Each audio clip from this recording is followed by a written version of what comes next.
Nous avons tous un regard différent sur les autres, mais aussi sur notre personne. Ce regard peut changer au fil de notre vie et de nos humeurs. Certains en souffrent, mais j'ai envie de dire que ça peut changer. Tu l'as vu dans le titre, aujourd'hui nous allons parler d'égocentrisme, cette tendance à ramener les choses à soi. Pour que ça soit plus concret, dans la suite de la vidéo, je vais utiliser une image parlante, celle d'un projecteur intérieur qui est toujours orienté vers nous. Cette métaphore a déjà été utilisée en psychologie, donc non, je ne l'ai pas inventée. On est d'accord, avoir de l'ego, c'est humain.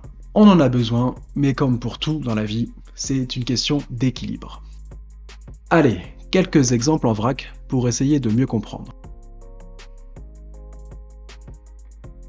Tu écoutes quelqu'un te parler et rapidement parfois tu vas ramener la conversation vers toi, vers ton vécu et ton expérience. Quelqu'un te partage une réussite ? Eh bien, la comparaison débarque. Parfois discrètement, parfois un peu trop vite. Ou alors, quelqu'un te semble froid ou distant ? Eh bien, on peut avoir tendance à penser que c'est de notre faute, mais en fait, au fond, est-ce que c'est pas juste le mauvais moment pour cette personne ? Photo de groupe ? On vérifie directement notre tête. Et si elle nous plaît pas, on va pas se le cacher, eh bien, panique à bord. Et il va falloir la refaire, même si finalement la photo plaît à tout le monde. Et puis, il y a ces moments où on se plaint, où on n'est pas content, et où on a l'impression que le monde nous en veut, que ça n'arrive qu'à nous, alors que finalement, tu sais qu'au fond de toi, la réponse, évidemment, c'est non.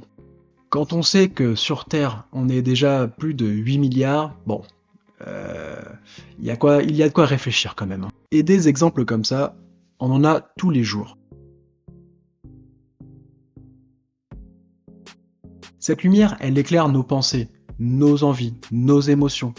Et le piège là-dedans, c'est de finir par croire que ce qu'elle éclaire, eh bien tout le monde peut le voir. Mais en vrai, personne ne regarde, ou au moins pas autant qu'on ne le croit. Et c'est comme si on avait la main sur un petit interrupteur, comme si nous pouvions gérer l'intensité de cette lumière, et il ne faut pas l'éteindre pour autant parce qu'elle nous rend vivants, mais il y a un mais. Et tu l'as sans doute déjà compris, eh bien, plus l'égocentrisme va nous envahir et plus cette lumière va devenir forte et importante. Et voire même, elle peut en devenir aveuglante. Autant te dire que quand ça arrive, eh bien, on n'est plus vraiment en capacité d'écouter les autres et de les aider. D'ailleurs, ça marche aussi pour notre propre personne. Donc, il faut trouver un équilibre et comprendre ces petits moments où cette lumière va changer et quand surtout, elle va augmenter. Mais alors, pourquoi on réagit comme ça en fait ? Eh bien, au fond, ce n'est pas si difficile à comprendre. On a tous ce besoin, ancré en nous, d'être important, d'être écouté et respecté et aussi considéré. Quand on a l'impression que ce n'est pas le cas, ou parfois même par anticipation, on va alors augmenter cette intensité de la lumière, et ce qu'on oublie malheureusement, c'est que c'est aussi parfois donner l'opportunité aux autres de ressentir les mêmes émotions négatives. Bref, c'est un cercle vicieux. Chacun d'entre nous, d'une manière ou d'une autre, se bat pour exister. Mais on a aussi une influence sur les autres. Parfois d'ailleurs, cette influence est tragique, abusée, et parfois même disproportionné. Prendre conscience de ces petits moments justement où l'on va jouer avec le petit interrupteur de cette lumière, eh bien c'est déjà la clé. Puis se concentrer, analyser la situation, essayer de relativiser, en tout cas quand on le peut, et forcément trouver une solution ou alors une diversion. Je t'invite à essayer de le faire en tout cas les prochaines fois où tu sens que tu perds le contrôle ou alors que tu as peur pour ton image, pour ta personne. En tout cas, je ne pense pas que c'est en faisant la course avec les autres de qui aura la plus grande richesse, la vie sociale la plus aboutie, la plus belle vie.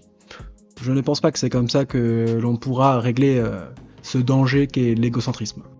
C'est une course sans fin. Plus tu as de choses, et plus tu en veux. Mais au fond, qu'est-ce qui est réellement important ? Eh bien, je pense que c'est ta vie. Et la vie d'ailleurs, elle est forcément plus belle quand elle est partagée avec sincérité.